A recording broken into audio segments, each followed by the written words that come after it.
Please, for our opening prayer.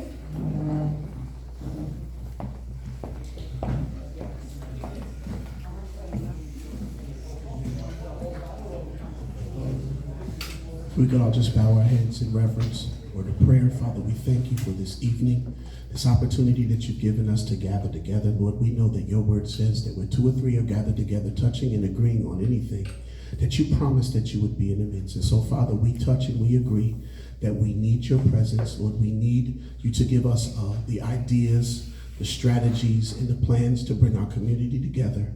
Bless this time that we have. In Jesus' name, amen. Amen. Thank you. Now we have the President's welcome from Nikisha Marshall.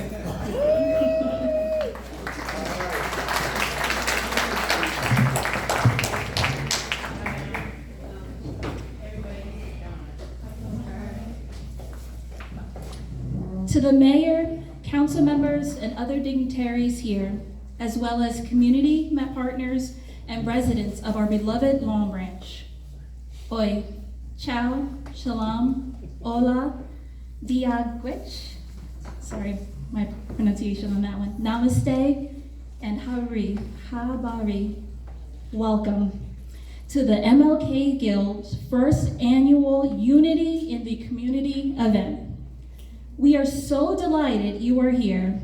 This event is the official kickoff of the Guild's 3-year plan to expand the organization and work collaboratively with all of you to make our community the best that it can be. Our Unity in the Community theme is a declaration of our commitment to fostering an inclusive environment where everyone's voice can be heard and valued, even when we don't always agree. As many of you know, the Guild has been an anchor institution in Long Branch for over 50 years. And very shortly, you will hear a brief history about our organization and meet our members. But we recognize that many of you, your organizations, your leadership, your representation of our interests are also part of the anchor movement here. Even a hospital that seeks to leave. Yet, like the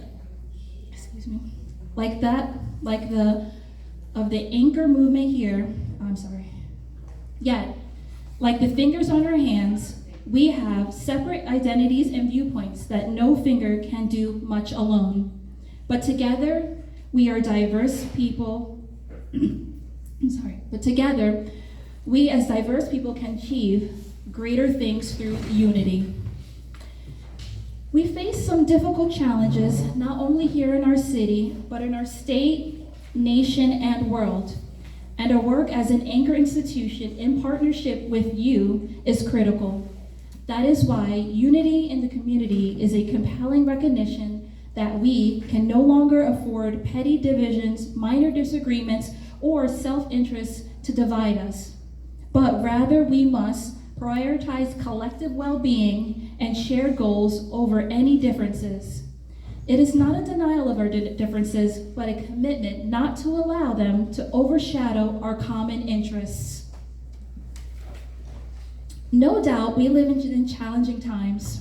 There is a crisis in the land, even our world. War, gun violence, seniors under attack, people losing their jobs, people living without health care. It causes many to wonder, where are we headed? But right here in Long Branch, we have a beautiful mosaic of people, ideas, and backgrounds. We are good, but not better, but not best. Together, however, we can create the collective strength to overcome our challenges and to enable positive change through shared purpose and diverse perspectives. Whether it is fighting for better schools or for more opportunities for our young people to participate in civic life, and ensuring everyone has a place to stay and food to eat, and investigating the best ways for our city to grow and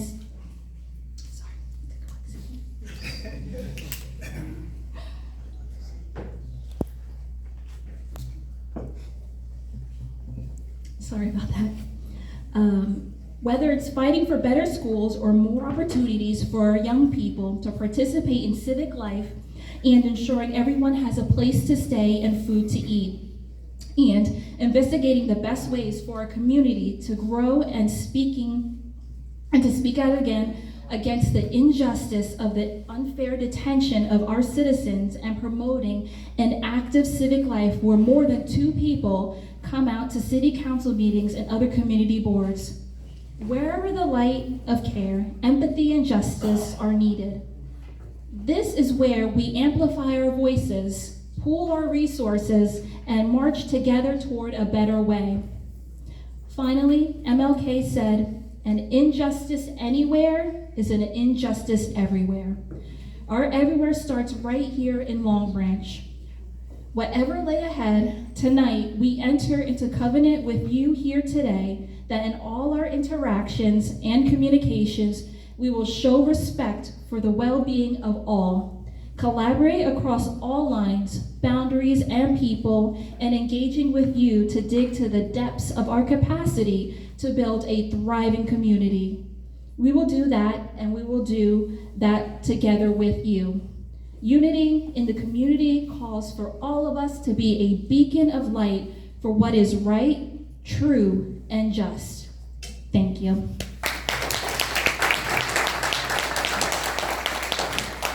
now if I can call Anthony Smith to the stage. Great, Keisha. And I was telling everybody, folks that are going to come up and speak, that it's not about public speaking, so don't worry about it. It's about unity. It's about the community. Just wanted to share something. My name is Anthony Smith. I've lived in this community for my entire life, and I wanted to share a little bit of a joke. Every time I meet somebody in Long Branch, and the young men there will testify, I always ask a kid, tell me, who's your father? Who's your mother? Who's your parent? The reason I'm like, because I know somebody, right? I know them. Because growing up in Long Branch, we all knew each other, right? So I was always like, okay, I know you. And people can testify. I can go all over the country, and I'll always run into somebody from Long Branch. Why is that important? Because this was community, right? And then also as a kid, whenever somebody moved into the neighborhood, I was the first person to say, hey, how you doing? Welcome. So Long Branch is this growing community, new people coming in, people that have been here forever, and how do we continue to be a strong community, right? How do we go from the small, or go to, or how shall I say, how do we keep the small C communities, which each of us are coming from, and become a large C community? You know, Martin Luther King said the greatness of a community is most accurately measured by the compassionate action of its members. It's so important for us to begin to work together. And so that's what this night is all about. So I know the mayor has a meeting. First of all, we want to thank you for coming, understanding your busy schedule. So right now I will ask you to come up and have a few words, and then we'll go for it. So thank you.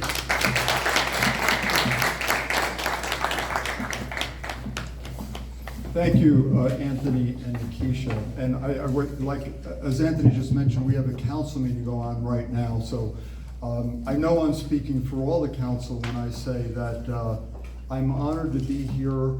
I'm the Martin Luther King Guild, 57 years. I mean, what you've done and what everything represent. We have old and new members here, and thank you. I must tell you, I was just thinking about it, and I speak for our administration, but I think I'm going to speak for everybody in this room, in that what was important to all of us, and that's all of the council members as well, is when we came into office, that everybody be treated with respect, that we bring our community together, inclusion, celebrate diversity, and that's what we've tried to do, and I think we've been successful at it. But when I look around this room, literally, as I said, every single table, every one of you have been involved, I think, with the same thought process, and with all different organizations. And I'm just so proud of that. And again, I want to thank you. Thank you for that. And I also want to say a perfect example of that, and Nikisha talking about just and whatever unity or whatever, unity in the community. Let me leave it at that. But I want to tell you that many of you were at the, we're all concerned about the hospital closing here in Long Branch. And I don't mean to bring that up. this evening, but it was very important because many of you were there last Thursday. And I will tell you that we all thought that this was just a done deal.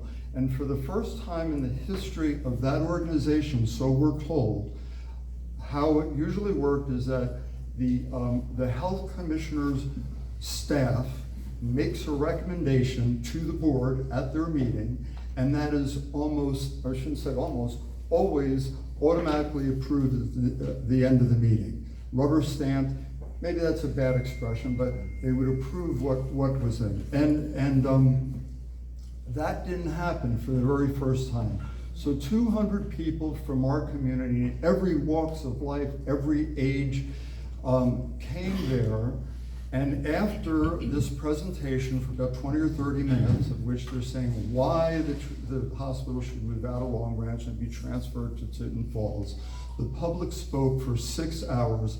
And at the end of that 6 hours, the board decided to defer. It's a fight for another day, but like I said, it was the first time. And why? There was an energy in that room that I think the board members just could not ignore. I mean that. Many of you, like I said, were there, and we all sort of felt it, the feeling and the compassion and the community, and they sensed what was going on in that room. And I just think that was very important, and I think, like I said, it really made it. Anyway, again, I'm really wanting to be here. I wish I could stay longer. This is very short. It's a proclamation that I just like to read, but I think it says it all about what we're all feeling. So, whereas the Greater Long Branch Reverend Dr. Martin Luther King Memorial Guild was established in August of 1968 to advance Dr. King's message of service and compassion and to be an instrument for positive change. The Guild has been dedicated in advancing Dr. King's vision through community service, scholarships, commemorative events in the Greater Long Branch community for 57 years.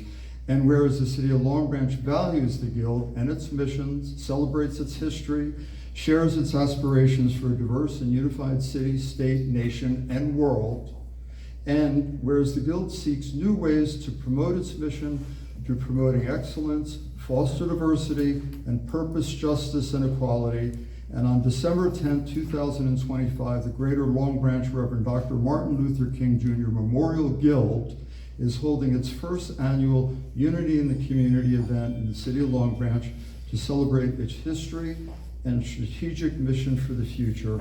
Now, therefore, the Mayor and City Council of the City of Long Branch hereby proclaim Wednesday, December 10th as Unity in the Community Day and encourage all residents of our city to be united in our efforts to make our community a better place for all to live and to work, presented this 10th day of December 2025 by me and the members of the City Council. Thank you so much.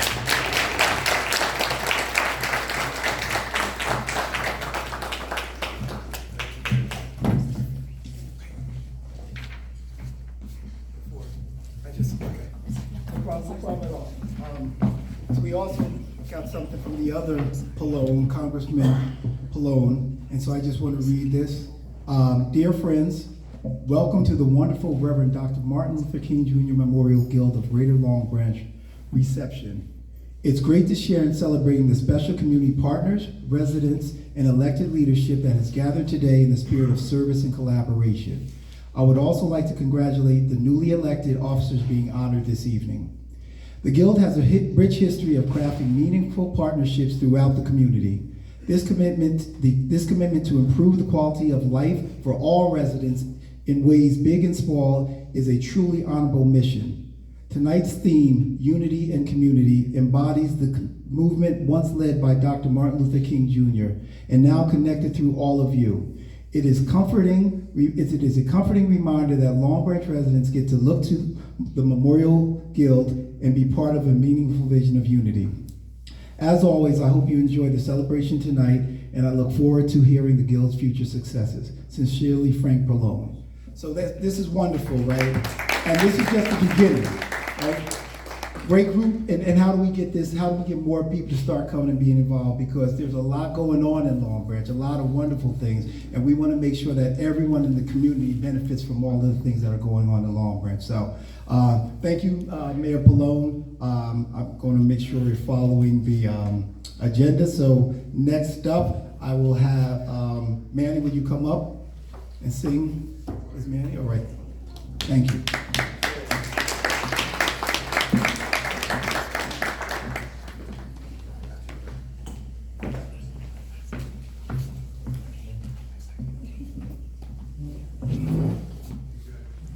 Lift every voice and sing till earth and heaven ring, ring with the harmonies of liberty.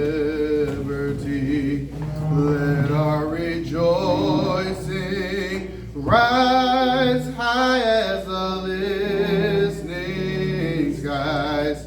Let it resound loud as the rolling sea.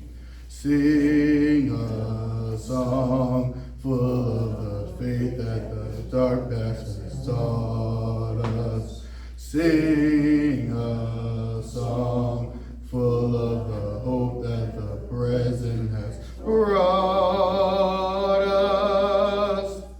Facing the rising sun of our new day begun, let us march on till victory is won.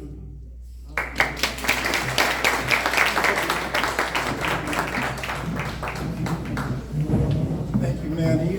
Manny was kind enough to jump in. We were supposed to have one of our students from the Long Branch High School join, Michaela Bland, but she's practicing for tomorrow night's concert. But that just speaks to how, as a community, we can all jump in. And Manny and Akira Jones, I'm not sure if she's here, but they are head of the African American Culture Club in the Long Branch school system. And our goal is to get, we see a lot of different generations here, and we all have a voice. So our goal is to get more young people. Thank you, young people, for coming over here, coming in. Give them a hand. We know that they're the future. And it is so important that we lead in a way that they can follow. And that means community, right? We have so much to share. There's so many resources that we each bring, and how do we share with each other? How do we share the best practices? As I mentioned, there's a lot going on in Long Branch, and candidly, not everybody feels like they're a part of what's going on. And so it's up to us as members of the community to start to share, to start to embrace each other, to start to say, hey, this is how you do it. Not everybody knows how to take those steps. So it's up to each of us to teach each one teach one? Each one teach one, and that's what this night is all about. And so as we're going through the agenda, and there's going to be an opportunity for everyone to speak, I want us to relax. I want us to really think about collaboration, right? This is the beginning of going back to what I grew up with. There's nothing wrong with new people coming in. Like I said, I used to knock on the door, hey, welcome. Because this is becoming a thriving, beautiful community. But it's important that everybody in the community no one feels left out. Everybody gets the benefit. There's some great things that are going on. Last night, I was able to join, go to the, Lights Camera Long Branch. And it was something where the New Jersey Commissioner of Film came, and he talked about all of the opportunity that's coming here. We know that Netflix is there, and so much going on. And it's so important that everybody is aware of what's going on, that everybody has an opportunity. So this is, as we go through the agenda, I want everyone to start thinking, how can we best work together? How can we best see? If I see somebody that, the kids will tell, I talk too much to the kids, I'm sure ad nauseum, but when I know something, I try to pass it on. So if you see somebody that might need something that you have, pass it on. So that's what our theme is, what we're going to talk about tonight. I'm sure they're like, let's go with the agenda, but I just want us to start thinking about how do we become a strong community. We used to call the green wave, right? That was so important to us. Coming from Long Branch, it was important to be the green wave, right? That's why the kids don't understand why it's so important when I coach. We got to be strong because we are Long Branch. And so we want to keep moving in that direction. And with so many more partners in this community, we can really be a strong community. So at this time, I'd like to bring in Mr. Brown to come and talk about the Guild's history and strategic vision.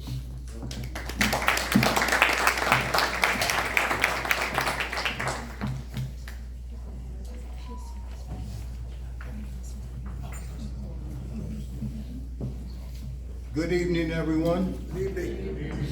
It gives me great pleasure to be here amongst you.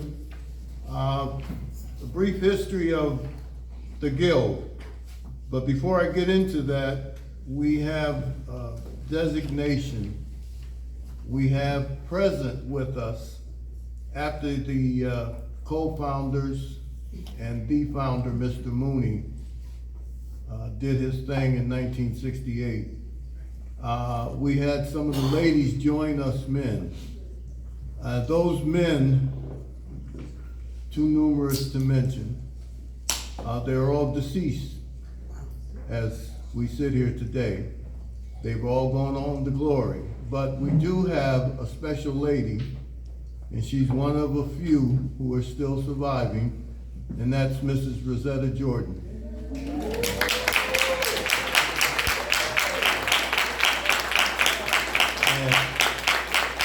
Long time on the battlefield. Wow. Now, when Nikisha, Madam President, comes back up, she's got some words to give you, but there is past and present. And as you've heard about the future, and as Brother Smith has noted, the youth are our future.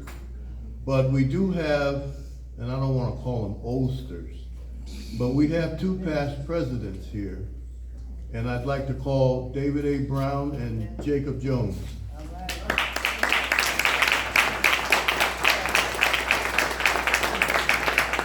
Now, I don't know if, with a raise of hands, who's been to the monument on Atlantic Avenue? Okay, there wasn't too many of us, Mr. Jones, Miss Jordan, but there was a special person who was integral in our founding of Martin Luther King on the second phase. And he's here with us today. I haven't seen him in many a year. Member of this club, and that's Mr. Jose Lopes, standing back there in the room.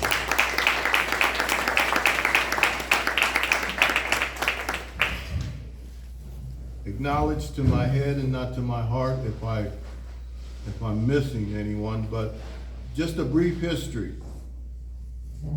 It was said back in 1968 in August, a group of us sat around at Second Baptist Church here in Long Branch, under the guidance of the pastor, C.P. Williams, Reverend Dr. C.P. Williams.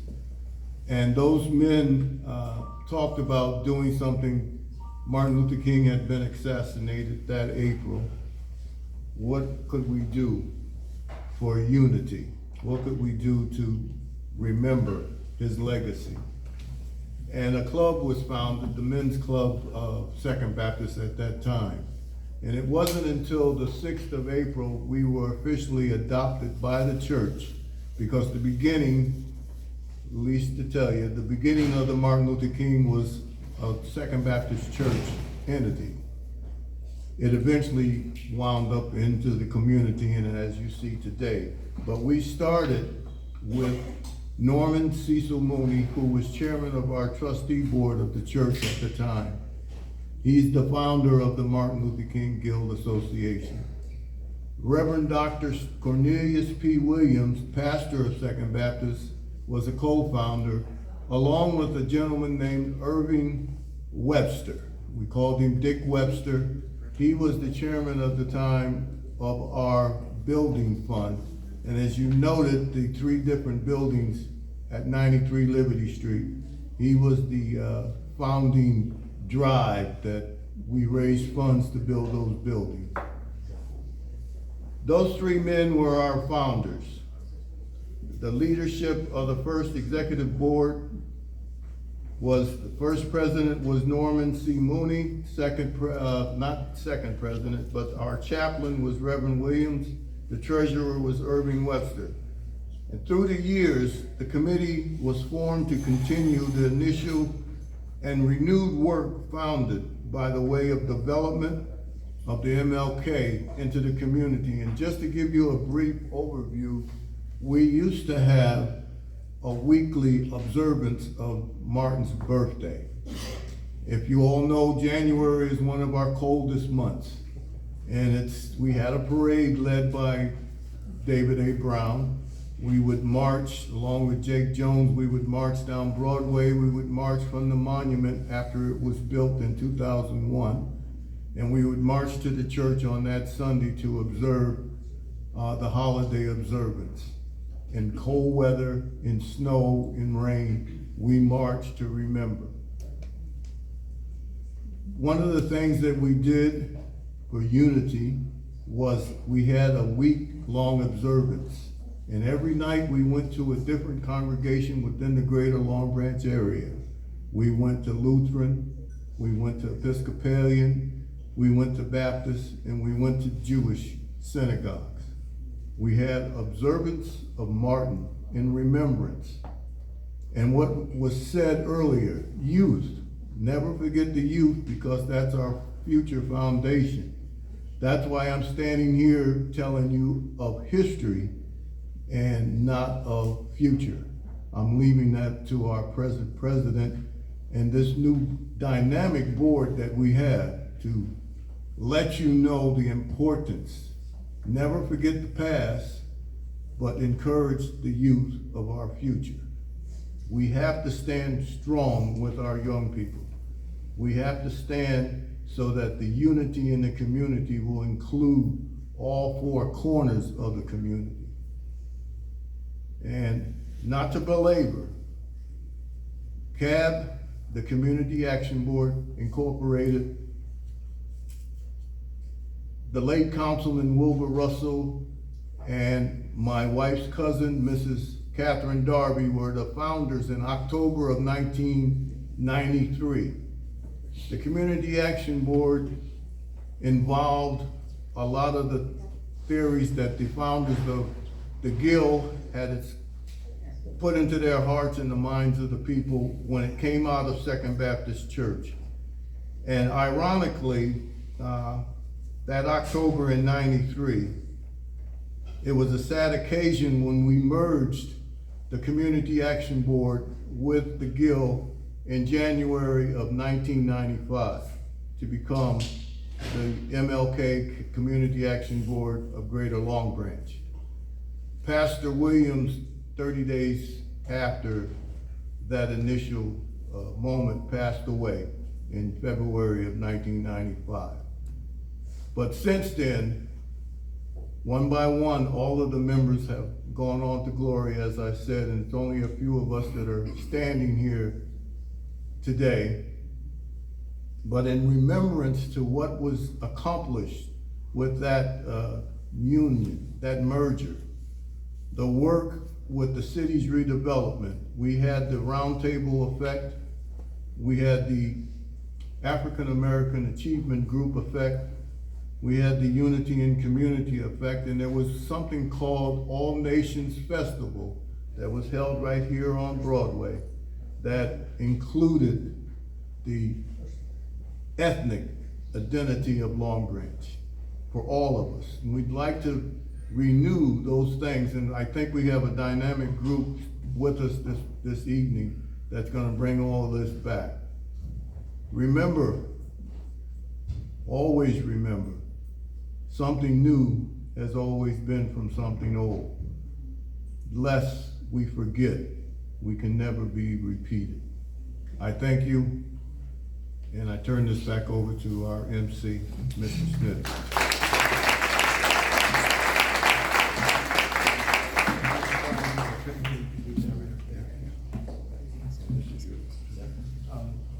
And right before, Keisha, I'm gonna call you up.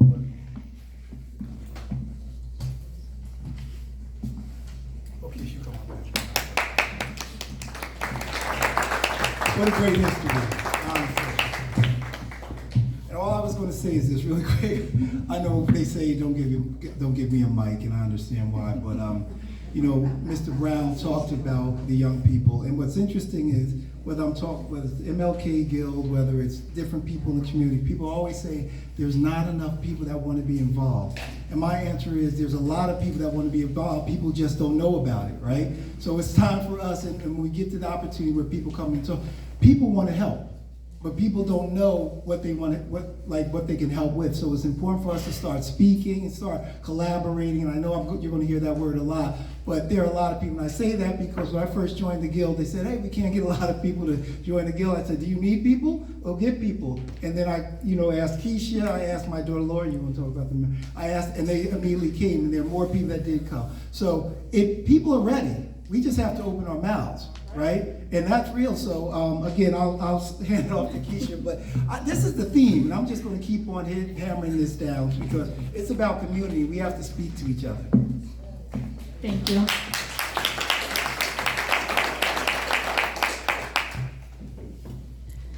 So now I would like to recognize past and present members of the MLK Guild. Founders and founding members who are all deceased, except for Mr. David G. Brown Sr.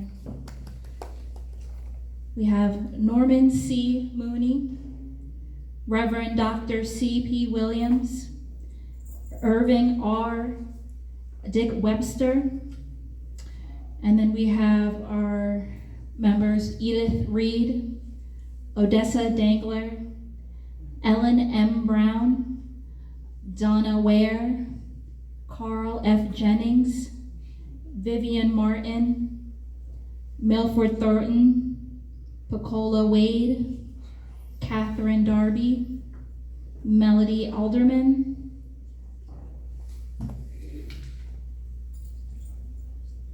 I'm not sure. E. Miller, Rolanda Hutchinson McCain, Sue Harrison, Mr. Jake Jones, Tim Cox, David A. Brown, Bonita Brown, David G. Brown II, Tasha Youngblood Brown, Jose Lopez, Maria Lopez, Joan Miner, Ollie Davenport, Geraldine Jones, Donald Coven, Barbara Williams, and our current members,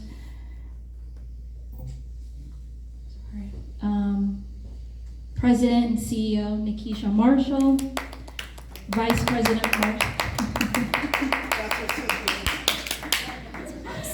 Vice President Marsha Brown,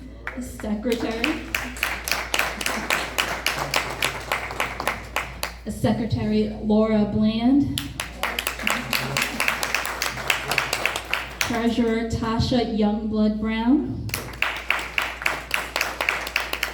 our trustee Anthony Smith, who's the chair, trustee Cornelius T. Williams, our trustee Jake Jones, historian David G. Brown Sr.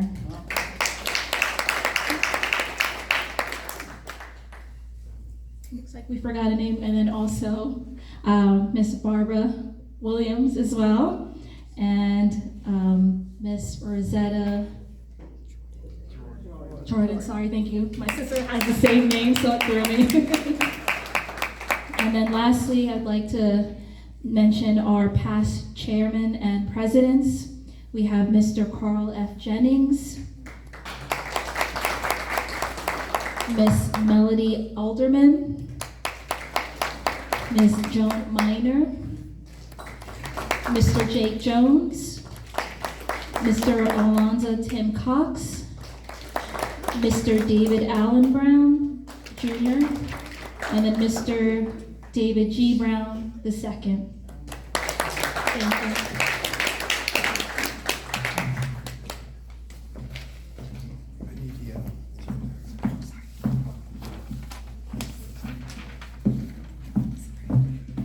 So now is the fun part. Now we get to hear from all of the different organizations. And as I said, together we're stronger. And so what I'm going to ask, there's some folks that volunteered, and there will be some folks that will be voluntold, because it's important for us to hear hear from each of you and hear about your organization so we can understand how each of us can help. Isn't that the goal today? What is our goal today, folks, really? Unity in the Unity in the community. community, right? And what does that mean? To come together as one. Say it again, I mean, really. To come together as one in the community. That's right, and to help each other, right? Yes. Okay, so let's start. And Bishop William Edwards, would you come up? I know you said the prayer, but if you wouldn't mind just coming and say a few words, what you represent, and how you fit into this unity in the community.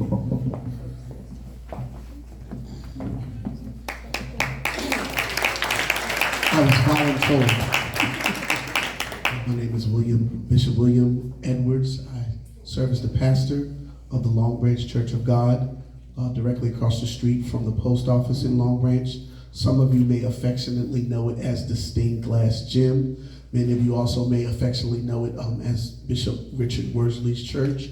I grew up as a member of the Long Branch Church of God, and then I also received my faith as a part of the Second Baptist Church under the direction of C.P. Williams. So that right there shows community connection within itself. Since I've been given this quick moment, I just want to kind of share my passion with everyone. Most of us know who Herbert Hoover Lambert was. About 14 years ago, I believe it was, Hoover was murdered. And it was a very difficult time for Long Branch. And because of the influence that Hoover had in the community, many people didn't want to touch the funeral and homegoing services for Hoover. And Long Branch Church of God, under the direction of Bishop Worsley, opened their doors. And I have to say it was probably the largest funeral I ever seen in Long Branch. There was overflow. There was people coming in and out because we could not, as a church, facilitate everyone that was there. And it was in that moment that I realized the importance of that particular church to the community of Long Branch. And today I stand before you as the pastor of that church, understanding the importance of church and our organizations to reach out to those who are in need during times where perhaps someone that can facilitate them won't facilitate them. So as the Long Branch Church of God, we stand as a church with the vision statement that those who are seeking God can find him. We endeavor to find God through the worship experience. We endeavor to find God through the preached word of God. And we also endeavor to find God through fellowship. So we have WWF, worship, the word, and fellowship. And my reason for being here today is that last portion, which is fellowship. I believe that the only way that we can really show the love of God is by extending ourselves to the communities. We do serve right now with Sue Mamchek.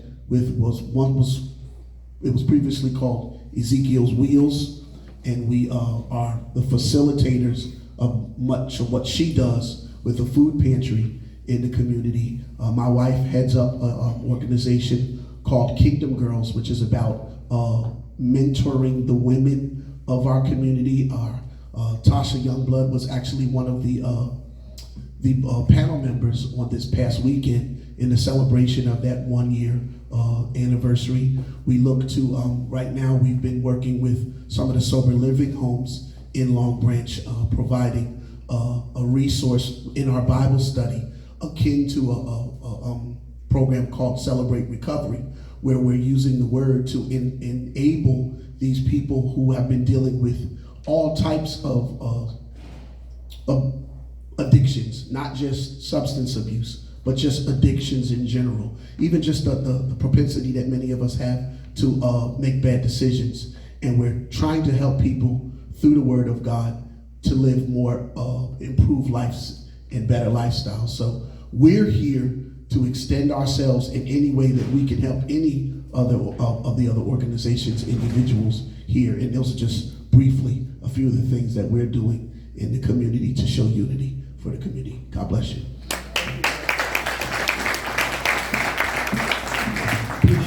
Appreciate you coming up as you were voluntold.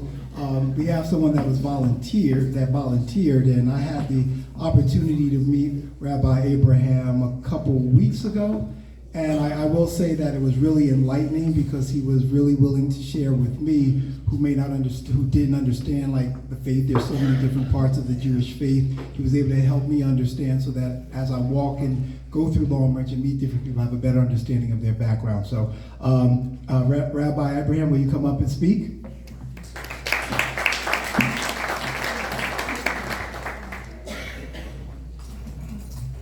Good evening. I am honored to be here. Many of you may not know who I am because I have not been here for long. I am the interim rabbi at Temple Beth Miriam, which is down at the southern end in Elberon. So I'm here briefly, but you may say, so Rabbi, you're not going to be here for long. Why are you here? And I will say my congregation, which is the Reform movement of Judaism, the liberal practicing end, is one that embraces the idea that is common to the Jewish and Christian faiths in Scripture: love your neighbor as yourself. And that love your neighbor as yourself does not just mean the person who looks like you, who is actually next door to you. It's everybody in your community.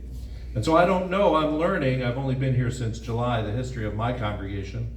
I'm really hoping that we were one of the ones that welcomed the Guild back in the day. We did Seder dinner together every year. Awesome, that's good to hear. Well, my job, I tell my congregation, as interim rabbi, my job is to make the next rabbi succeed, but it's also to continue what we call the Shalshelet HaKabbalah, the chain of tradition. I stand in a train of tradition. My congregation goes back almost 150 years. It is the oldest Jewish congregation here by the shore. And I know my predecessor, Rabbi Stanway, his predecessor I knew well as well, Rabbi Joseph Goldman. And I'm hoping that they were strong partners on the community, and I'm going to act as if they were and make sure that's an example that's there for my successor. And I know the way to do that is to welcome you into our home. You're welcome to come to our congregation at any time. We hope to host programs and do things like that. Hillel, who was a Jewish sage from about 2,000 years ago, had a statement. He said, "Al tifros min hatzibor," which means do not separate yourself from the community. And it has two directions. One is that the community loses out if people do not participate. If every individual separates themselves, then there is no community, then there is no coming together. But the other side is the more selfish part. If you separate yourself from the community, then you don't know where you live. You don't know everything that you can learn from the people around you. Another sage at the same time said, Ezehu Chacham, who is wise, Halomed mikol ha'adam, the one who learns from every person. So I'm about done talking now because I'm really here to listen. And part of the joy of me being here is getting a chance to meet people, to hear about this community. It seems to be a wonderful community. There are places throughout New Jersey where they don't feel like communities. People don't necessarily wave to each other in the street. They don't know each other. They don't have those connections that when you come to a meeting like this, people know each other and wave. So it's good to be a part of that kind of community. And I hope I'll get to know you all and you get to know the members of my synagogue as well. So thank you.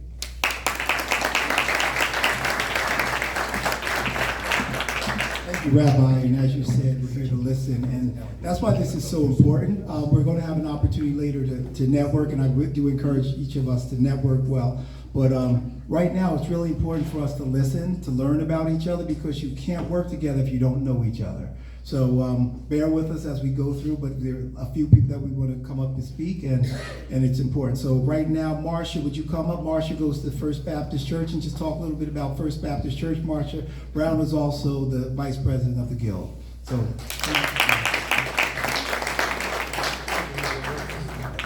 I was trying to listen and observe too. All right. And you'll get your chance to do that as well. Good evening, folk. All right, let's do that again. Good evening. Good evening. All right, Ashe. When we hear something that we agree with, what are we going to say? Ashe. Can we say that together? Ashe. Great. So I'm here part and part representing my church, which is First Baptist Church on Bath Avenue. And do I have to sit here? Or I have to stand here? Okay. I have to do the mic. Oh, okay. My voice is loud, so I was trying not to do this. So I'm First Baptist Church is on Bath Avenue. Some of you may have passed that little yellow building. And Pastor Rob is the senior pastor of that church. He wanted to be here tonight, but he's doing his worship and fellowship service. But I want to say about this church, which I think is symbolic of the theme that we have tonight, unity in the community, is that in that church, there are 17 different nationalities. 17. And what we've done in that church is we list everyone's flag, you know, from Ireland to Canada to the Philippines to Ukraine to the Bahamas, Jamaica. It is so diverse there. And we're all learning what it means to cross these lines of difference, not division, but difference, to learn how to work together. And that's what tonight represents, right? The beauty of the mosaic, the fact that we are all different, but yet, as Nikisha was saying earlier, we're all part of the same hand. You know, we're all the fingers on that hand. So I just want to encourage you guys tonight. We look forward with the Guild to working with you. You have so much to bring. This is an amazing community. It's just amazing. And so I look forward to working with you, and hopefully our church, First Baptist, will be right there in the room with you. So, Ashe. Ashe. All right. Thank you, Marsha. Ashe. Okay, moving right along. Is there a representative from Second Baptist that would like to come up and speak? David A., would you like to come up and speak? My wife said I can't speak, so. Well, when have you listened to your wife? Because we see you all the time on Facebook. I just want to applaud the effort. I think it's. Well, come on up and speak. Good evening. Good evening. I just want to applaud the effort. I think, you know, at times in Long Branch, what we've done, we've had the same people doing the same thing for so long, they get tired, and then we're tired of them. And so I'm so excited to see Anthony and Nikisha doing this, because I've known both of them for a long time. I want to be able to do whatever I can to help. I mean, obviously I was president of the Guild and many other organizations, but I think it's time to get people involved that have not been involved. And I think one of the best ways to do it, and I apologize that my son graduates on Friday from University of Tampa. I apologize that I don't have any kids in the school system, but I think where it's going to start and where it's going to make a difference is with our youth. And I think what we need to do, and obviously, you know, the arm of the NAACP used to do it with the NAACP Youth Council. Once we get our youth involved, we will change this community. And one thing that's always changed the community is when you had a good football team or a good basketball team. But now I think we have a good community team.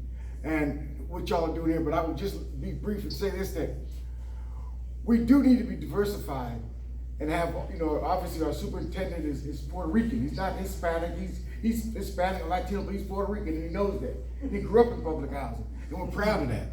But we need to do whatever we can to get more people involved. And last I'll say is that years ago I used to do the sensitivity training for the prosecutor's office, for the police department. You know, every new police that were coming in, and they were always black, white, all mixed. And we need to realize it's important to have every type of person on our police department, in our school boards, on our housing authority boards. We need to have all types of people so we can be diversified. From the community, but he was from the Sephardic community. Michael Winnick, I was on the board at the Housing Authority for about 10 years. But we need to be able to do it. And I don't know on my hand, but how many black police officers do we have? How many Hispanic police officers do we have? And that's just the start, because when we were growing up, we knew Earl, we knew Castle, we knew several police, and we need to do things to help educate them, to help get our kids in training, to help with the testing so they can pass these tests. And we need to be all over the community, not just the library. We need to be employed all over, and I think that starts and makes a difference. Because my kids were born in Monmouth Medical, and my mother worked there her whole life, and she almost died there. So, but that's all I can say. I can talk all night. No, you can't. Appreciate you, David. And, as David said, and 2 points I just want to make.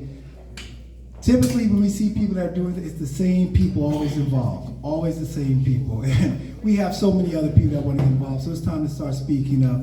And you talked about the youth, and so one wonderful thing about it, we have, as I said, we have 2 youth here, but we also have some principals here, we have the superintendent of schools here, and we have the Board of Education, some members of the board here. So I ask you all to stand up, principals, teachers, anyone that's in the school system, please stand up, because we're talking about the importance of our children. And look how many of you guys have come out tonight. Let's give them a hand, because without you, our children have nothing. Right? So we need you guys. So how do we support them? And we talked about oftentimes, and I'm just going to take a page out of Dave A. Brown's playbook, because we say things that oftentimes we have people complaining about things, right? Oh, why did this happen? Why did that happen? Well, my question is, did you go to the meeting? Did you find out why? Did you go and vote for anything? Like, those things are important. And those are the things that we have to, as a community, before we complain, we have to make sure we are at those meetings. We have to make sure that we are sharing our voice, because it's very hard for me to make a decision when nobody else is there. I'm going to make a decision based on what I think is right?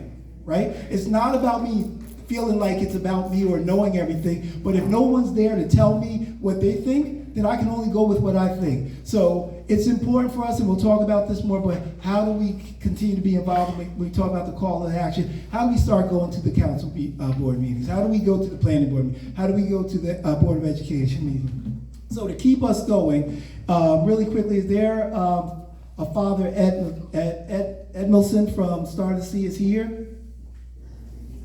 Okay, so we'll go into government. I understand there's a representative for Assemblywoman Peter Paul. So would you come up and say a few words?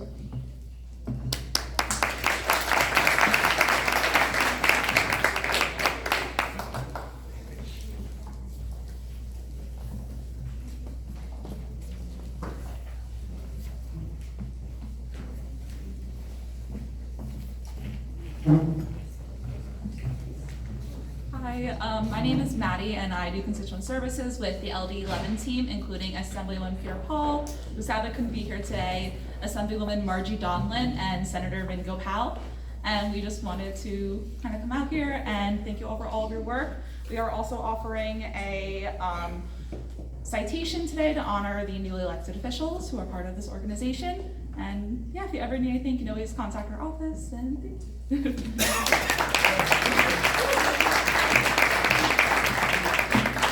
Thank you for coming up, and she said if you ever need anything, please feel free to contact their office. I always tell the kids, when someone says something, take advantage of it, right? I used to work at Prudential, and every year we had a employee survey. And as you went through the survey, you know, while everybody complained the whole time, it says, do we offer this, do we offer that, do we offer that? And you couldn't say no, because they offered everything. It's just people didn't take advantage of it, right? So when someone says, if you ever need something, please give me a call. Take advantage of it. Take advantage of it. All right, so moving along, we've heard from, so we're going through the government, we've heard from the mayor. We heard, thank you, representatives for Assemblywoman Peter Paul, Congressman Pallone shared something. So I'd like to introduce a young man who just started working in Long Branch, Abel Gomez.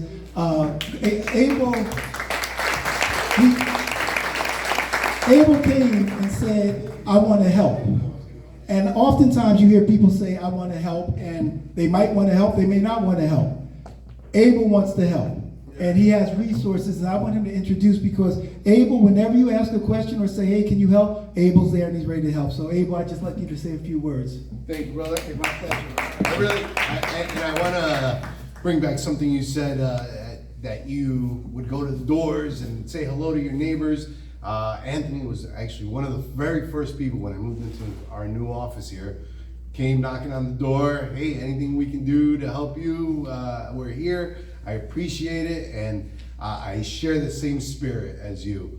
The city is evolving, is changing, and with that, we need to evolve and change with it together. And honestly, it's just who I am. It's the spirit that I bring. That I see all these people here together, and they're just people. They're my people. I'm your people, and anything that I can do to help, I'm here to help. My department itself handles a couple different programs, our CDBG program and UEZ program. Two very different kind of programs. One of them helps our commercial districts, which in turn helps the city itself as we thrive. The other one is our CDBG program, which really helps our community groups, our parks, our seniors, our children, our nonprofits. And through that, as we find those needs in the community, and when you say, you need something, call us. That's exactly what I'm looking for. I've often said, please call me when you have a problem, when you have a need. I'll do everything in my power to help and try to find that and something that can help. So that's the offer I've put out again tonight. If you need anything, please reach out to my office, reach out to me directly. I'm here to help. I'm here to be your people. Thank you. I'll tell you something, it's just a story. So when I first met Abel, it's interesting because we all come from different parts of this community and we all see things a little bit different. And so, I see folks laughing.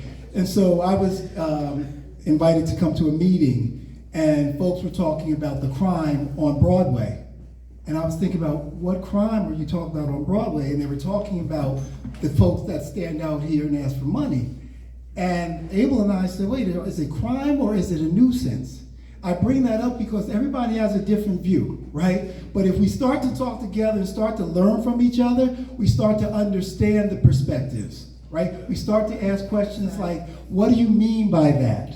Right? Because oftentimes in conversations, the person's saying this, another person's saying this, and they call that an argument, right? But they're not even talking about the same things. So it's important for us to understand each other and to ask those questions. What do you mean by that? And I really appreciated that because a lot of those folks out there, I know them. They're very nice people. They just may have some problems and all that, but they're not criminals. They just are people that need some help. And so I really appreciated that about you, Abel. And so I was like, that's a person I want to work with. So let's moving along, and I'm getting ready to get to the organizations, and so please be willing to come up and say a few words. But I'm getting ready to do something that's out of the, away from what I'm reading here.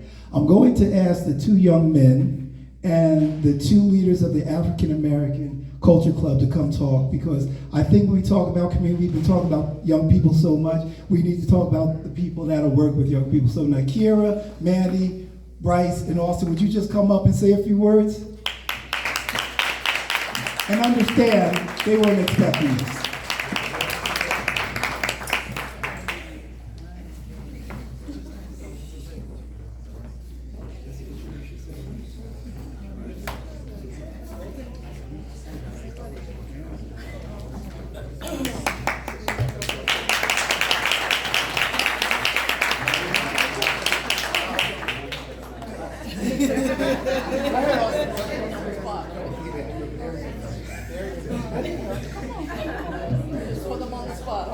Yes, that's what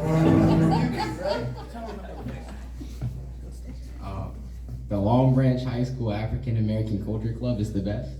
They introduce us to many things.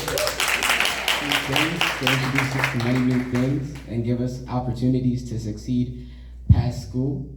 And in February we have our show coming up soon. So yeah, come out. Actually, you can't. No, unfortunately you can't actually. But thanks for the support.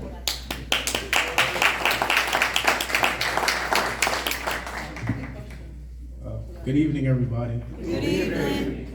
My name is Bryce Roden, and I no longer go to Long Branch Public Schools, but when I did, I was in the African American Culture Club at the middle school, and we had this trip to the high school, to the high school African American Culture Club.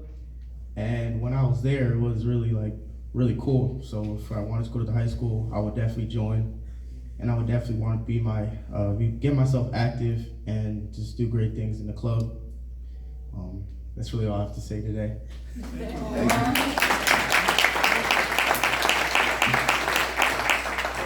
All right, I was not expecting this, but good evening, everyone. My name is Nakira Jones. I am one of the African American Culture Club advisors at the high school. It's good to hear good things are happening from our young people, especially because we go crazy some days at the building. But honestly, the African American Culture Club, we call that family.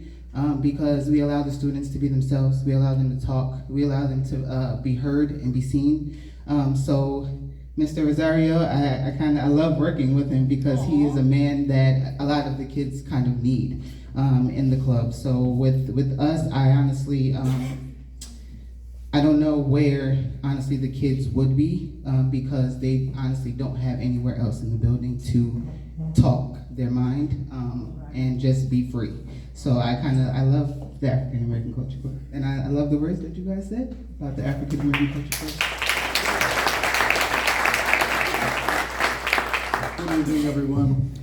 What we try to emphasize in our club is a safe space, right? What Ms. Jones talked about, us being young and from the community, working in the building, we've seen a lot of our people decrease in the building, a lot of our staff decrease, and it can be challenging at times, especially for the youth, for them to have no safe space to go. So even, I think it was 2 years ago, we started it on Mondays, right? Monday was our club day. It eventually, by June, ended up being Monday, Tuesday, Wednesday, Thursday, Friday, 7:30 to 3:30, right? So it was just all the time, whether it be in Ms. Jones' office, whether they come to my desk, we just emphasize, safe space, and, we love having them. So thank you for trusting us with your youth.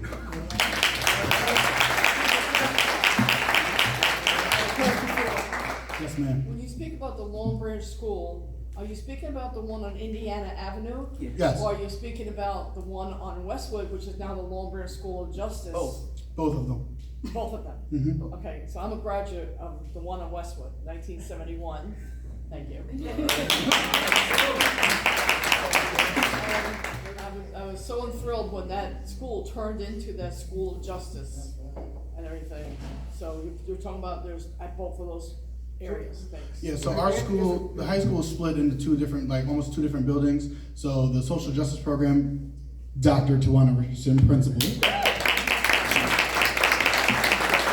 We have about 150 kids that go over there, but they intermingle throughout the main building on Indiana Avenue and the building on Westwood. And we have this was our top number this year, we had about 40 kids in the club this year.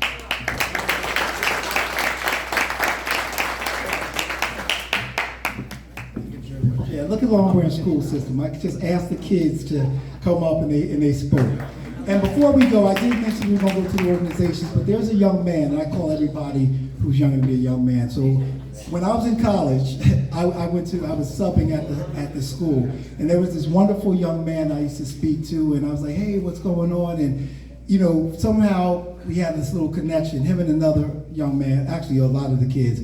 And then he became the principal, right, in Long Branch school system. And whenever I needed somebody at a nonprofit, whenever I needed anything, he says, you got it. And so now, and then guess what? From principal, he became the superintendent of school. So I would be remiss if I didn't ask Mr. Frankie Rodriguez to come up and say a couple words.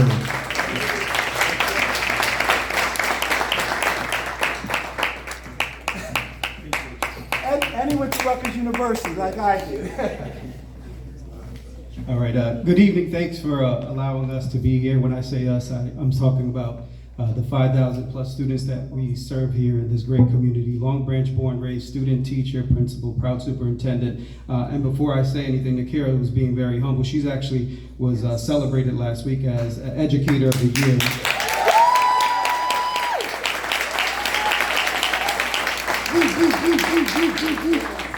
And we have several board members here. We have Mr. Farina, we have Tony Valdivieso, Dominic's here. We have a new board member in January, Sandy's here as well. And we have several staff members here, so I'm gonna be quick, be bold, be brief, be gone, that's what Mr. Knox would say. Long Branch Public Schools District founded in 1873. We have a very rich history here in Long Branch. Long Branch is known as the great city by the sea. We have many wonderful things to offer in our Long Branch public school systems. You highlighted the fact that when someone says, give me a call, call them. When someone says we have something to offer, you talked about the survey and everything that has to offer. You don't know if you don't know.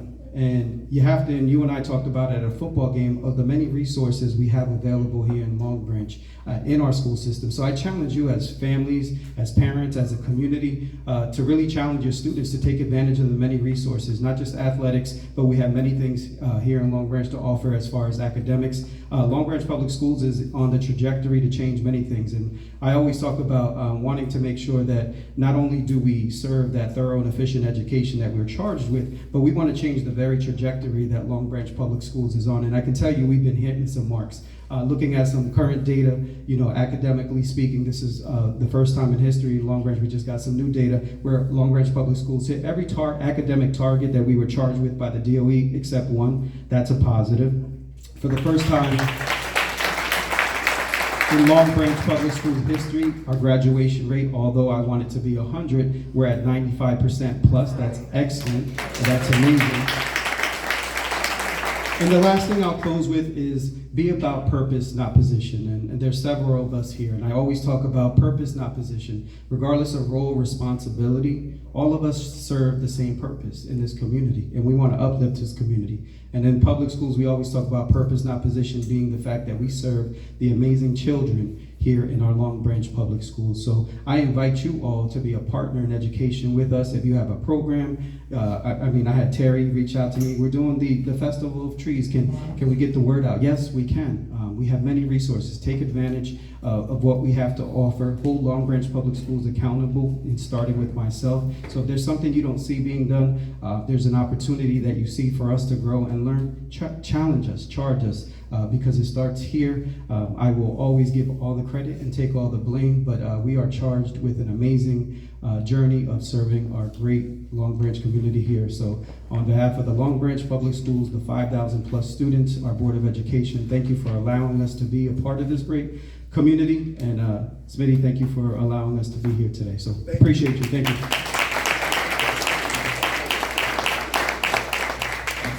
Okay, I know we want to make sure we get the opportunity to network. We have about a half hour, but I do know that there are more folks to come speak. So if we can give us a few words, 2 minutes, if you don't mind. Frankie mentioned Terry. So Terry represents the Rotary Club. Would you mind coming up and saying a couple words?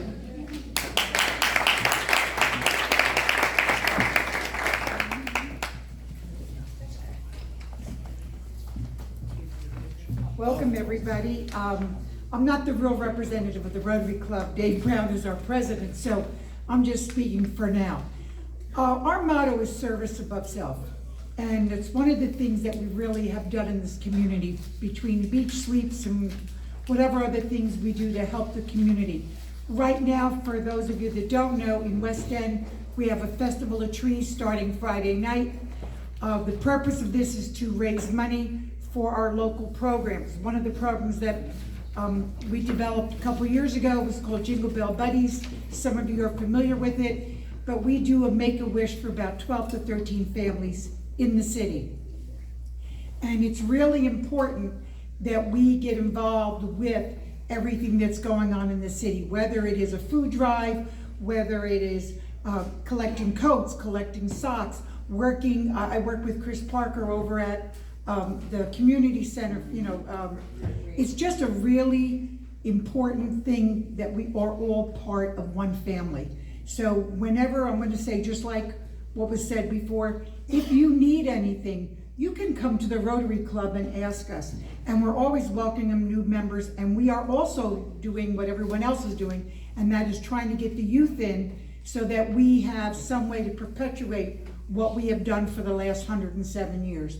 So, please think about Rotary. Come visit us. You can come to our meetings. Come to the Festival of Trees and see what we're all about. So thank you for the time. Thank you, Terry. Rob Ferragina, would you come up, represent the Italian American Club? Appreciate it. Rob was one who volunteered. Thank you. So, I'm a representative and a board member of the Amerigo Vespucci Society on Willow Avenue, the oldest Italian-American mutual aid society in the United States from the 1800s. It's been on Willow Avenue ever since.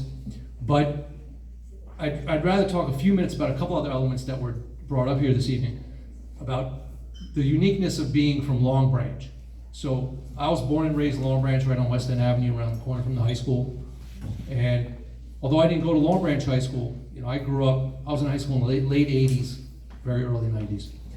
And back then, kids were a little bit different, right? Today they're on their devices and live in a little bit different world. But back then there were a lot of parties.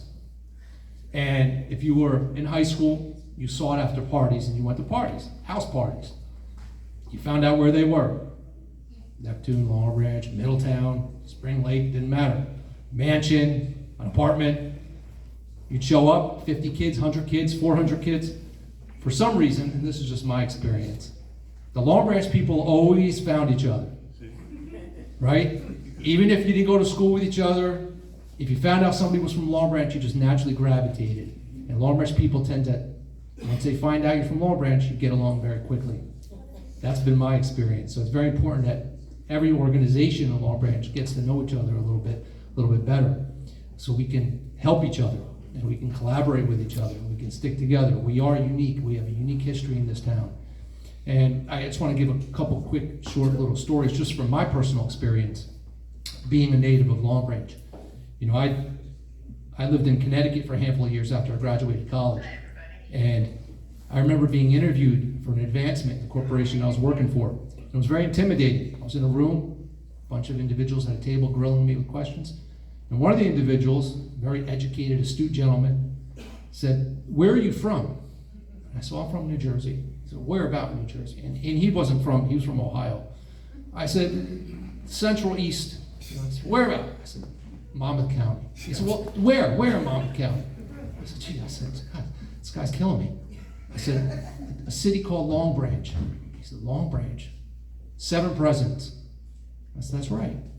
And he knew enough to know the history, the uniqueness of Long Branch. And right away, he and I kind of clicked because of that. So there are stories like that from my past that I adhere to. I've been the administrator for the Borough of Atlantic Islands for 4 years now, a little over 4 years. And when I first started, it was a little bit intimidating. Intimidating because Atlantic Islands is in the Bay Shore area. People there are a little bit different. Not bad, not good, just different culturally than where we are from around here. So I didn't know anybody. They were all sizing me up. Who is this guy? Who's this Italian kid from Long Branch who started? We all have to report to him. What's his story? What's his deal? So within the first week, I found out that the IT director who we outsourced to in Freehold was a Long Branch native, Long Branch graduate, Tom Yu. So you're from Long Branch? I said, yeah. He said, yeah, me too. Started talking, you know this one, you know that one, you know this one. Like we were saying earlier, everybody knows somebody in Long Branch. We became good friends.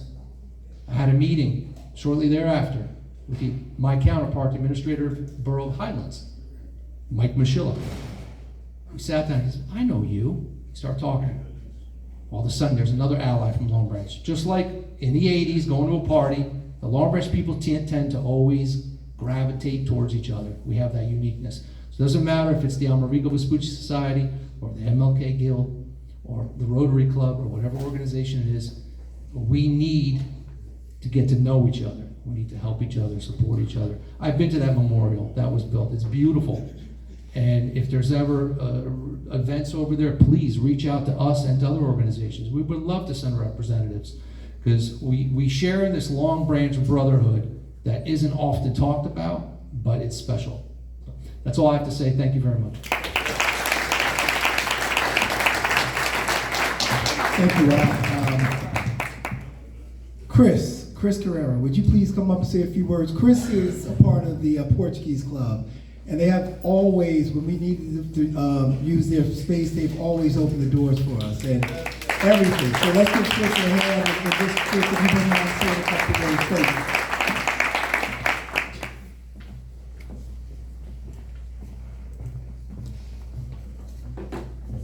Hello, everybody. My name is Christopher Carrera. I am the president of the Portuguese Club. I want to start off by saying thank you for having the Martin Luther King Guild here at the Portuguese Club. Just like Anthony mentioned, it's important to be a part of the community. We also want to express that by having your meeting here at the club, it helps us. Just a little history about the club. We started this club in 1979 with a wave of Portuguese people coming from 2 different regions, and everyone wanted to start a Portuguese soccer team within the community, and eventually creating the club exactly how Anthony said. The club started with exactly how Anthony said. The club started with family and friends knowing each other. The club started with donations from families and friends to help purchase the building, and everyone helped repair this building with their bare hands.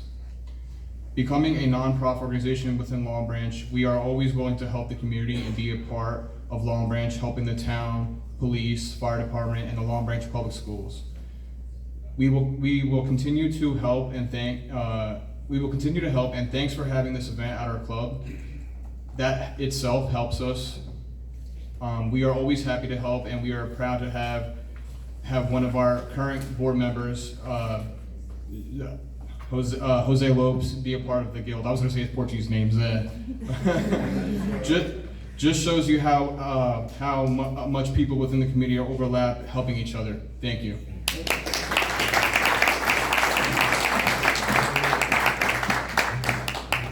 Moving right along, and the beauty is this, we have people from all parts of the community, right? Is this beautiful or what? Seriously. So I'd like to call up Luciana. She's a voluntold person. Luciana Silva, she's from the Brazilian Health Center.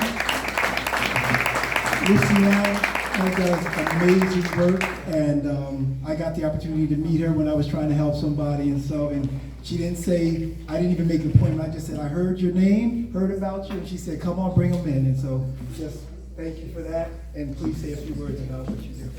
Thank you for having me here, and good evening, everyone. Good evening. Different than Robert and most of you, I was not born here, but I decided to come here as an adult, and my heart is here.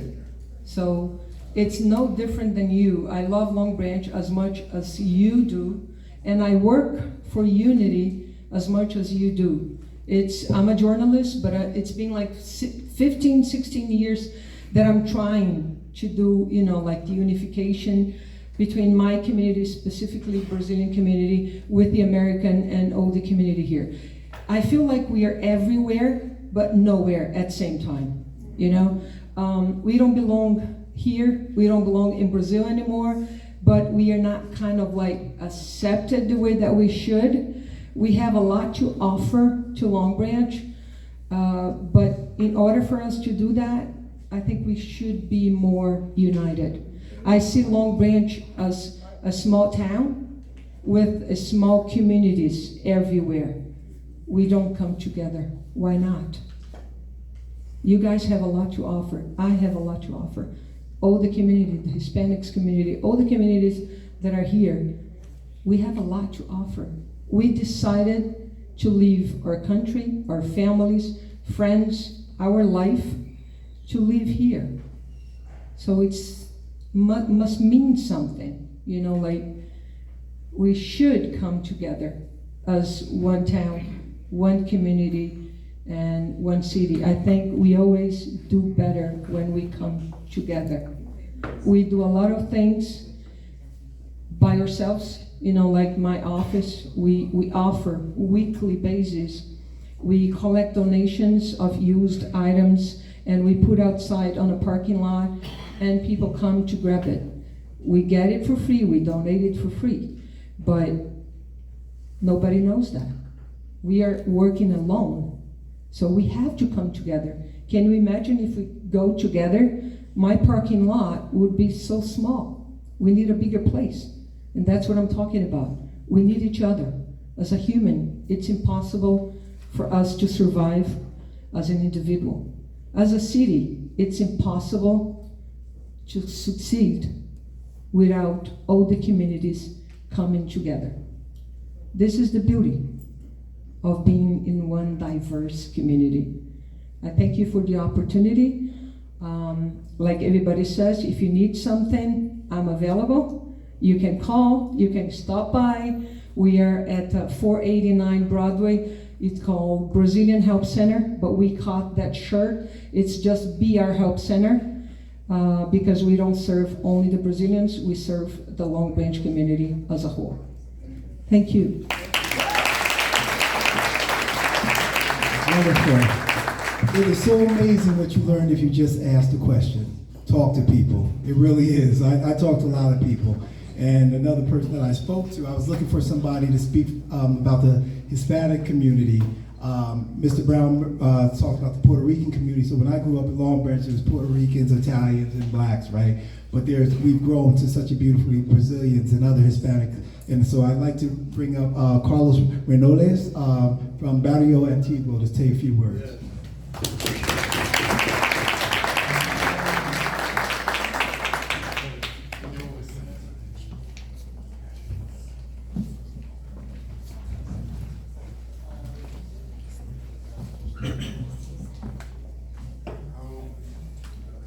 I have a dream.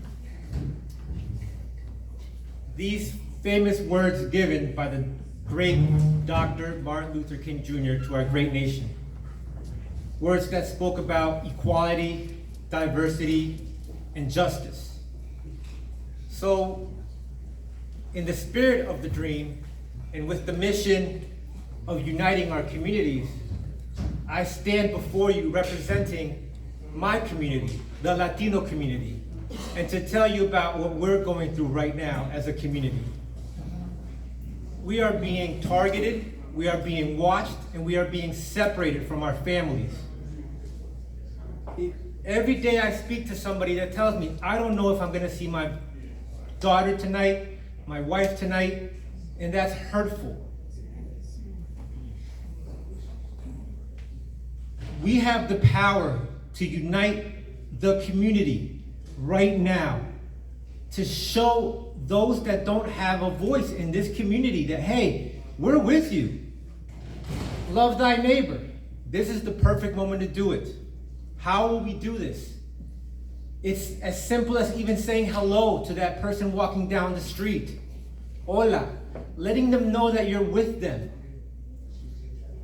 It's as simple as if you see an arrest happening, you being proactive and grabbing your phone and asking those questions. Now, I'm not asking anybody to interfere with an investigation or an arrest, because that's silly, that's illegal. But what I'm asking is for you guys to be our angels, to be the angels of these people that are afraid to speak out because they feel they don't have a voice, because they will also be arrested. Questions like, are you a federal agent? Are you a bounty hunter? Do you have a judicial or administrative warrant? What are you doing? Ask that individual getting arrested, what is your name and who can we contact? This is the information that we need to make sure that our communities are safe. If you walk down Broadway, 60% of the businesses are Latino. The schools, mostly Latino. The workforce for all Pier Village and all these fancy restaurants, mostly Latinos. So why aren't people on our side? And if so, why are you so quiet? And I'm not trying to throw shade at anybody whatsoever. I'm here just to speak for them. I don't represent an organization, I don't represent a corporation, I represent my people. At the end of the day, that's what I do. So what I'm asking for all of you today, tonight, and going forward, is if you guys want to unite the community, this is the moment to do it. We've all been persecuted. We know what it feels like. We know what it felt like when they put that knee on that gentleman's neck. Now they're doing it to us. They're taking our breadwinners and they're taking them home, leaving families not knowing what they're going to do. So what can we do? We can stand up. We can stand up as a community and say, hey, we're here and we're going to be by your side during this difficult time. Dr. King taught us that justice is not automatic. It's demanded, it's organized, and it's spoken into existence. And this is what we're doing tonight. We're speaking it into existence. So that's all I'm asking you guys to do.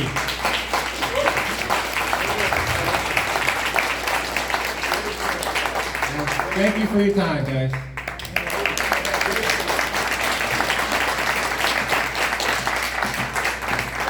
Thank you, Carlos. Like I said, it's amazing what you learn when you speak to somebody, right? I know people have opinions, but opinions change when you open your mouth and ask people. There are folks that have come a long way, and they've left their families.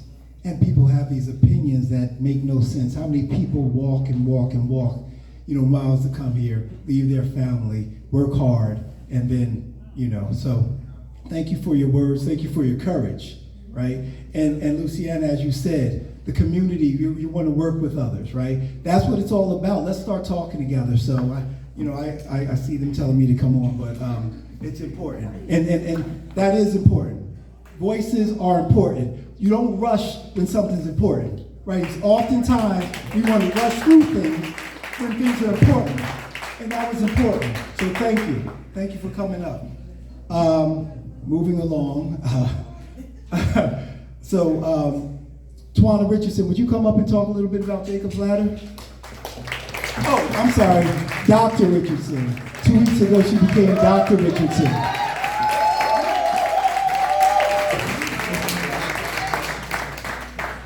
Good evening, everyone.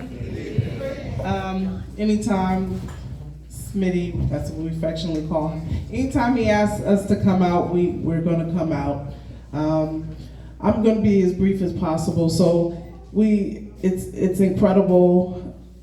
In December 2017, there's two ladies here that was at my house, along with about 15 other ladies, and we were just talking about some issues that we saw in the community with our youth. Most of us were educators, and instead of bombarding the district, instead of just complaining, we decided to do something. So I would call Jacob's Ladder not a program, but a movement. So to tie it in with Dr. Martin Luther King, one of the things that we did was we traveled. And in 2018, we got a chartered bus. We took over 40 kids and some adults to the African American Museum in Washington, D.C. And that was like an epiphany for me. And it wasn't just African American students, it was Black students, it was our Portuguese neighbors. We just, come on, you're gonna come with us. Our white friends, like that was the unity. It has nothing to do with color. It has to do with the heart of the people, the heart of the person. And something that I stand on and I love when I get the message from Mr. Rodriguez. We rise by lifting others. So 2025 has been good to me because I'm always gonna clap for everybody. I'm always gonna encourage everybody. So what I've been instilled with by my grandmother, the late Jessie Richardson, I'm gonna instill in each and every student that I touch. Because I'm not in the classroom anymore, I'm in the hallways telling them, on time is late. That means get to class. What I'm telling them is that every Monday you're gonna check your grades. That's responsibility. I'm gonna walk in the same hallway that I walked with. There was a class of 71. I'm a proud member of the class of 1994, and there's no way that I'm gonna let any student walk by me and not get what they need, which is sometimes compassion, sometimes love, and sometimes a kick in the butt. So with that said, because of COVID, we had to pivot. Now Jacob's Ladder, we were expecting, and we used the library for our first meeting, and we wanted to teach the kids how to be responsible adults, how to get them career ready and have life skills. And the most miraculous thing happened. We didn't have enough room in the library that day because there were so many kids and parents that were interested in the program. And we just kept moving. The goal was to get them out in the community and do community service, because we had another goal. If you get community service, by the time you got to the high school, you were gonna walk that stage as a National Honor Society member. We got 2 over there. They were with us. The first group graduated last year. Mr. Purvis White was the valedictorian of that class. He was 9 years old when he started. So I say, like, we teach our kids to do our brag sheet. We have a lot to brag about, and we didn't do it alone. We had the school system that worked with us. We had the mayor's office that worked with us. We had the recreation department that worked with us. We had individuals that anybody that I would call, they were ready. I would go on and say, we need $1,000. We would get that in 10 minutes off of Facebook alone, and you would see the fruit. We would give it right back to the community. Right now, what we do, we partner with recreation, and each Easter we have a bingo for books. So the initiative is literacy. The chair is Mrs. Nichelle Douglas, and it's, I believe, $3, and you get free food, and we go berserk, and almost $2,000 worth of gifts. You can't beat it. But the goal is to make sure that every kid leaves with a library of books. With that said, we're going to continue our mission.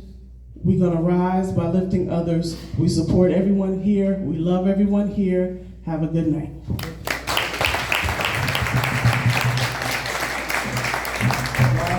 Okay? Rise by lifting others. So we're along, and I know we're short on time, but I just want to call up Louis Payne. We talk about resources, education, knowledge. Louis Payne from the Chamber of Commerce.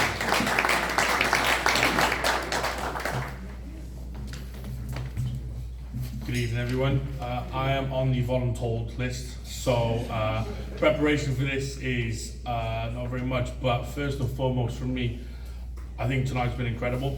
It's been an absolute pleasure of learning for me. As you can probably tell by my voice and accent, I'm also not from Long Branch. But like I said, I'm very much very happy to be here. For those of you who don't know, I am the Executive Director of the Long Branch Chamber of Commerce, and I've been here since July, and it's been very much a learning curve since we started and since I started. But I would very much like to, keep it short and sweet and echo the message of the evening of the unity in the community, and very much if there is anything that we can do as a Chamber of Commerce for the community, we'd be more than happy to do so. Thank you very much. Thank you. Resources, again, resources. Next, moving along, Lisa Wilson. Lisa represents Family Success Center, Coastal Communities. I had the opportunity to speak with Lisa last week as she comes up. Amazing work that they do. However, a lot of people don't even know that they're doing it. And I know that they need help. And so, Lisa, please come up and say a few words. Yeah, exactly. I apologize after. Hi, everyone.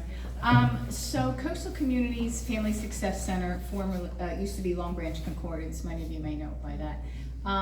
They've had the Family Success Center grant going on 22 years.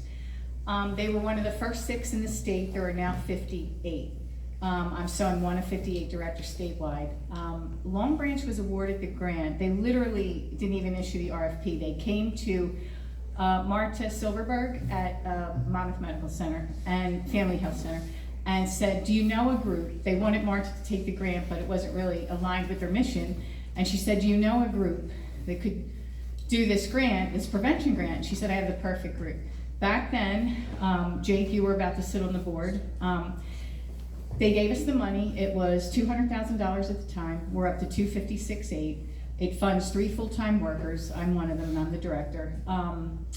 And the reason they got the grant in Long Branch was because Long Branch was tied with Asbury Park, 5th in the state, with the highest number of reports of child abuse and neglect. It doesn't mean that all those cases and all those reports were valid, but they are still concerns reported by community members through the Long Branch Police switchboard. So I literally started as an intern in '06, the fall of '06, as a graduate level MSW student. And honestly, by October of that school year, I said to myself, I cannot wait to get out of here.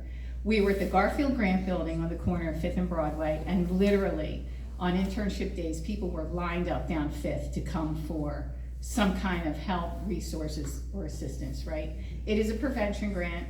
However, it's a little naive for the state of New Jersey to think that people are coming to learn parent education or just to do free parent-child activities. They are literally have a crisis every time they walk up our steps. We are contracted to see 250 new families a year. We see about 600. Those 600 return about 2,500 times in person. So it's a little compelling and it's overwhelming. But, and if I don't call you back, please forgive me. But we do have an app on our phone service, and we literally answer the phone almost 7 days a week, and sometimes at 2:30 in the morning. Parents are desperate. They're leaving messages for us outside their work hours. They're working 2 and 3 jobs, and we're doing the best that we can. We do offer parent cafes, free parent-child activities. We just had a multicultural Thanksgiving feast. We're stressed because at this point in time, since the grant has evolved, we literally were seeing, the population was 33% white, 33% African American, 33% other, and about 9% of that other were Spanish speakers, okay? Now we're seeing about almost 80% Spanish speakers. Our heads are spinning. We're doing things that we normally wouldn't do, and a lot of that is notifying parents of things that are going on in the community that aren't necessarily friendly. And we easy text, we e-blast. We have an extensive database of resources used mostly by families in the greater Long Branch area. If you have a program, especially mentoring and anything youth related, that you would like us to put on our website, we're one of the few family success centers that has that database under our resource tab. We're looking for school teachers, the interfaith community to sit on our board. We want to diversify our board. I'm looking at you, Abel, like maybe you could help me with that. And Lilith, it's so nice to see you. Just to grow our board base so we can grow our programs and be more comprehensive without stressing a small staff. We need people to step in who want to work with communities. The role of the grant, the basis of this prevention grant is to keep potentially kids out of foster care. Stressed families that are vulnerable and might have a report or a case. It doesn't always mean that the state of New Jersey wants to take your child or your children. The state of New Jersey does an amazing job keeping families together. The Department of Children and Families has a lot of resources. They have resources for grandparents who have custody of their grandkids. So just call us. If you know anybody, you can call me, hit my extension. The voicemail goes right to our email. And if we can't help you, we have a great set of interns semester after semester who are incredibly resourceful, great on a computer, and can find nearly anything. So we're doing, this much all the time, all of us that are involved. So thanks. Thank you, Lisa. Thank you, Lisa. Lisa said it, and I'll say it again, they need help, right? And so how do we, as a community, reach out and help? And that's it. So really quickly, I know we're at time, so I want to make sure I'm respectful to everybody's time. I just want to mention, just put your hand up if there's someone here from the Long Branch Cohesive Community Committee. Put your hand up. Anyone here? Well, my neighbor has started that, and they're doing some good work. I want to mention Phil, stand up really quickly. Phil was a basketball player of mine. Phil wants to give back to the community. On December 21st, Phil, who is a barber, they're going to be giving free haircuts to kids from the age of 3 to 18, right? So, and he's, raising money. So Phil's, give him a hand. Community. So we all come here together, and we can't leave without a call to action, right? So all of you came in and you were given a piece of paper that speaks to a call to action. How can we continue to have this conversation? Together we thrive. Community organizations are strongest when we unite under one vision: invite, share, and collaborate. Let's open doors, exchange ideas, and build partnerships that amplify our impact. Join us in creating a network where every voice matters and every effort counts. Because when we work together, we achieve more than we ever could alone. And think about it, we heard a lot of stories, some really wonderful things, some really touching things, right? They all come to being human. And how do we come together and start to work this out? So please, please, make sure you do, take the next step, call to action. We gave you the call to action form. Write something down. How do you want to continue this conversation? Organizations, invite each of us. Invite us to your whether it be your church, your synagogue, to your whatever's going on. Let's start to really embrace this. And this is the first, but it's not the last. So I just want to thank everybody for coming out. Marsha, thank you for doing so much work behind the scenes. Really appreciate you. And thank you. Thank you very much. Take this last few minutes to network. Again, people said they're here to help you. You better take advantage of it. Thank you.